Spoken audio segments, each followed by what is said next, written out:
E aí galera, tudo bem? Vamos lá então dar procedimento, começar o nosso conteúdo de hoje, que é condutores esféricos descarregados.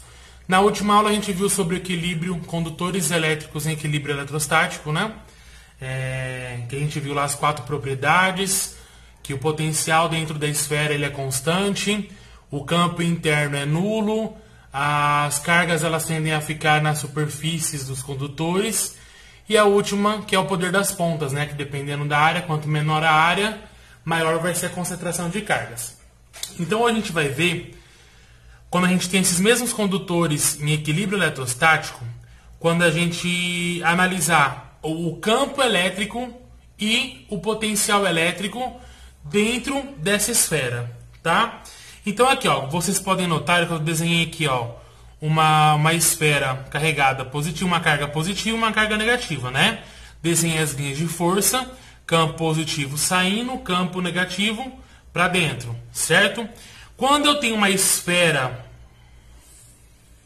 e eu falo que essa esfera ela está carregada de elétrons ou de prótons, lembra que lá atrás, quando a gente fazia o processo de eletrização por contato, quando eu aproximava outra esfera, duas esferas colocavam em contato uma com a outra, os elétrons tendiam a se movimentar, né? Se eu colocar uma outra esfera aqui em contato, ó, e essa aqui a princípio estava neutra e essa aqui estava carregada positivo, o que acontece? Quando eles entravam em contato,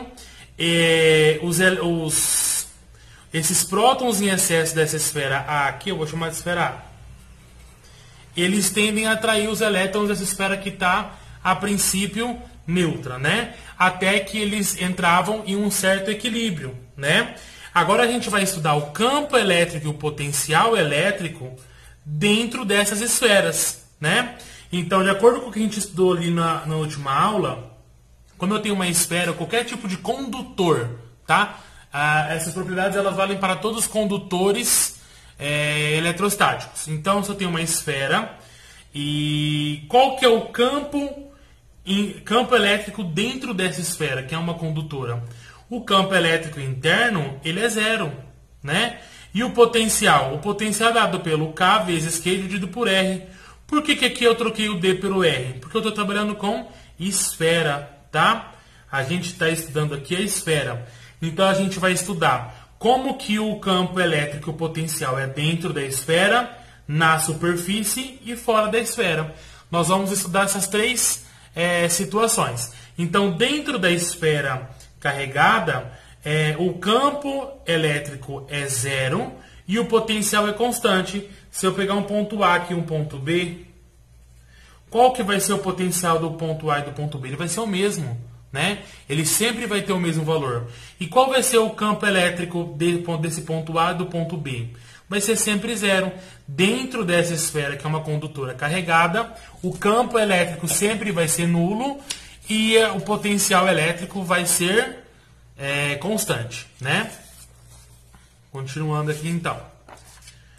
Quando eu tenho uma esfera, eu falei dentro, né? Agora eu vou estudar aqui na superfície, certo? Quando eu tenho uma esfera e eu estou analisando a superfície dessa esfera, qual que é o campo elétrico? O campo elétrico ele é dado pela K vezes Q dividido por 2R ao quadrado. Por que 2R ao quadrado? Quando a gente trabalha com campo elétrico, aqui o correto seria D ao quadrado, né? O quadrado da distância. Só que como a gente está trabalhando com esferas, então aqui a gente substituiu D pelo R. E por que 2 vezes R? Porque aqui eu tenho um R e aqui eu tenho outro R, né? Então esse aqui é o diâmetro, ó. Esse 2R que aparece é do diâmetro dessa esfera, tá? Que repete o raio 2 vezes. Por isso é dessa forma. Que qualquer parte da superfície que eu pego dessa esfera, o valor do campo, tá? Vai ser dado por essa fórmula aqui. E o potencial, ele continua sendo calculado pelo K vezes Q dividido por R, tá? Ele não muda. O potencial em condutores, ele é o mesmo, tá bom? E quando eu tô aqui, ó, eu falei quando eu estava dentro, falei quando eu estava na superfície, e quando eu tiver um ponto aqui, um ponto A, fora da minha esfera. Como que eu calculo o campo elétrico potencial? da mesma forma que a gente já calculava antes, né? Então, quando a gente está fora da esfera, a gente calcula da mesma forma que calculava antes, né? O campo é K vezes Q dividido por D ao quadrado, e o potencial nesse ponto é o K vezes Q dividido por D, tá? Então, ele volta naquele conceito que a gente já tinha estudado anteriormente. Por quê? Agora, nesse módulo, pessoal, nós estamos estudando como que se comporta o campo elétrico e o potencial dentro de uma esfera condutora, de acordo com as propriedades que nós aprendemos na última aula, tá bom? Aqui na apostila de vocês, ó, eles trouxeram os gráficos, né? Ó. Esse aqui é o gráfico do campo e esse aqui é o gráfico do potencial. Abre a apostila de vocês e acompanha junto comigo, ó. Como que esse gráfico se comporta? Tá vendo que aqui no gráfico do campo elétrico pela distância, quando eu estou dentro da esfera, o meu campo elétrico é nulo, ele é zero, ó. Tá vendo? Ele não tem um valor pré-definido. Ele começa a ter um valor quando eu chego na superfície da esfera. Aí meu gráfico começa, uma hipérbole quadrática, que a gente já falou nas outras aulas quando tratamos de campo elétrico, né? Ó, e ele começa aquele comportamento que vocês já estavam acostumados, né? Aqui no gráfico do potencial, note que dentro da esfera, ó, o gráfico é uma constante. Tá vendo aqui, ó? O valor do potencial é sempre o mesmo dentro da esfera, até aqui na superfície. Quando ele chega aqui, ele também se torna uma hipérbole. Tá bom? Então, esse aqui é o conteúdo básico sobre condutores esféricos, tá? Ó, condutores esféricos carregados. Pessoal, continuando então o estudo das esferas carregadas, né, equilíbrio eletrostático, vamos falar um pouquinho agora sobre distribuição de cargas entre dois condutores. No começo do vídeo eu estava explicando, né, que esse módulo ele faz o estudo de como é que o campo elétrico potencial se comporta dentro desses condutores, certo? Antes a gente estudava a quantização, quanto que de carga que tinha essas esferas. Agora, mais aprofundado, nós estamos estudando como que se comporta o campo elétrico, né, e o potencial elétrico, certo? Lembra lá atrás, que eu falei no vídeo aqui pouco tempo também atrás, tá? Quando eu tenho duas esferas, eu falo que o B ele está neutro, e vou falar com a carga do A, vou falar que esse A aqui, ó, está com excesso de elétrons, tá? Então a minha esfera A, ela está com menos 6 microcoulombs. Então, vamos dizer assim. Eu tenho duas esferas, uma está carregada negativa e uma outra está neutro. O que acontece? Lá atrás, no começo do bimestre, quando a gente estava estudando os processos de eletrização por contato, quando eu encostava ou ligava por um fio condutor essas duas esferas, o que acontece? Esses elétrons, eles tendem a ir para o B, né, para a esfera B, até de tal forma que eles fiquem dessa forma, né, ó. O A vai ficar com menos 3 microcoulombs e o B, que antes estava neutro, vai ficar com menos 3 microcoulombs. Eles ficam equilibrados, né, com a mesma carga. Por quê? Isso aqui é devido ao processo de eletrização por contato. Mas lembra que eu falei dentro da sala de aula que isso aqui só acontece quando essas duas esferas elas são do mesmo tamanho, ou seja, elas têm o mesmo raio.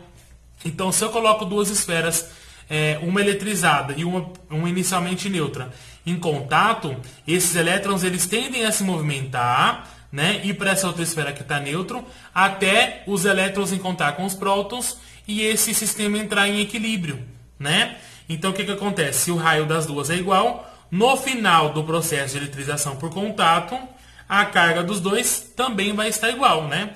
Depois desse processo de contato, as duas vão ficar com excesso de cargas negativas, né? Porque elas adquiriram o equilíbrio.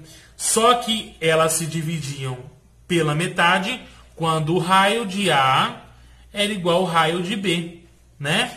E agora? Agora nós vamos estudar quando os raios são diferentes. Ou seja, se eu tenho uma esfera desse tamanho e uma esfera desse tamanho, e eu ligo essas duas esferas. O que acontece? A carga dessas duas vai permanecer igual? Não, né, pessoal? Lembra que eu comentei que quanto maior o raio, maior vai ser a carga desse corpo? Quanto menor o raio, menor a carga desse corpo. Então, a quantidade de cargas, a quantidade de elétrons que vai se movimentar, vai depender agora também do raio dessa esfera, tá bom? Então, como é que parte esse princípio? Para que eu tenha um movimento de elétrons, lembra que eu preciso ter uma diferença de potencial, né? Se eu tenho um valor de potencial aqui em A, por exemplo, potencial de A ele vale 6 volts e o potencial de B é 0. Os potenciais não são diferentes? Então, se eu tenho uma diferença de potencial, quer dizer que eu tenho um elétron passando, né?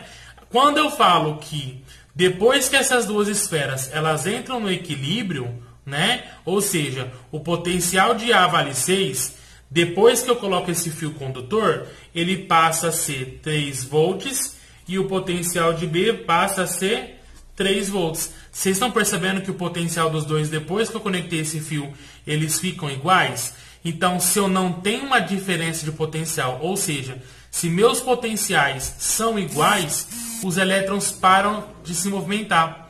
Então, quando essa situação acontece aqui, ó, de o potencial ser igual, corta esse conceito de movimento dos elétrons, né? Porque os elétrons só se movimentam quando eu tenho uma diferença de potencial. Se eu não tenho uma diferença de potencial, eles ficam parados, né? Então, como que é a fórmula do potencial? K vezes Q dividido por D, não é? Igual a K vezes Q dividido por D, né? QA, QB, certo? O que acontece? Lembra que quando eu trabalho com esfera, eu substituo D pelo R? Então, fica K vezes QA dividido por R igual a K vezes QB dividido por R.